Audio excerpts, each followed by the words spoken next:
Oven baked sea bass parcels with lemon and dill. So healthy, so delicious, and so easy to make. Please don't forget to subscribe to this channel. I've got hundreds of recipes.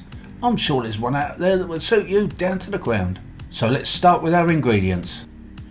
Sea bass fillets, chopped tomatoes, lemon sliced, 3 cloves of garlic, some dill, some butter, and some frozen spinach. And now the preparation. We get some tin foil. I like to put a little bit of cooking oil on the bottom because when you're cooking fish, sometimes it tends to stick, and I don't like it when it leaves its skin behind on the tin foil when you're finished.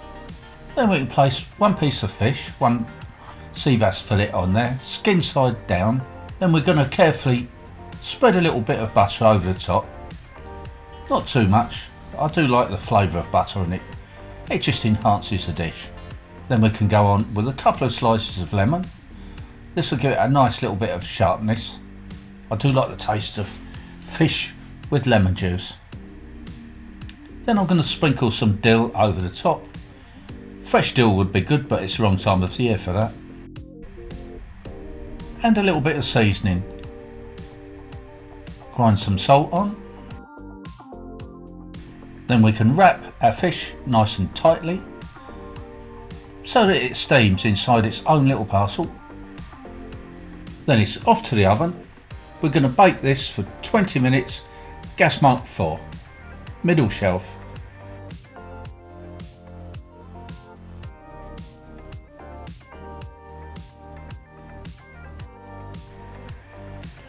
While the fish is cooking, we'll put a pan on the hob, put a knob of butter in the pan, swish this around, let the butter melt down, and then we can add our garlic.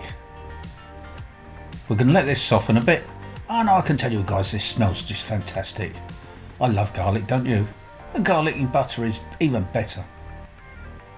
So we'll mix this in, get the garlic to release its flavours, then add our chopped tomatoes. I've used quite a few small tomatoes here, mixed up with some bigger ones, chopped them down quite nicely. And when these start to break up a bit, we can add our spinach. In that goes. Don't need to cook this for too long. Oh, it smells fantastic, honestly. Garlic, spinach and tomatoes. It's just such a good combination of flavours. So now it's time to unwrap our sea bass fillet and plate up. And this is what we get, guys. Another fabulous dish. And healthy too. Please try this recipe for yourself. Subscribe to my channel, that would be great. And I'll see you all again next time. So bye for now.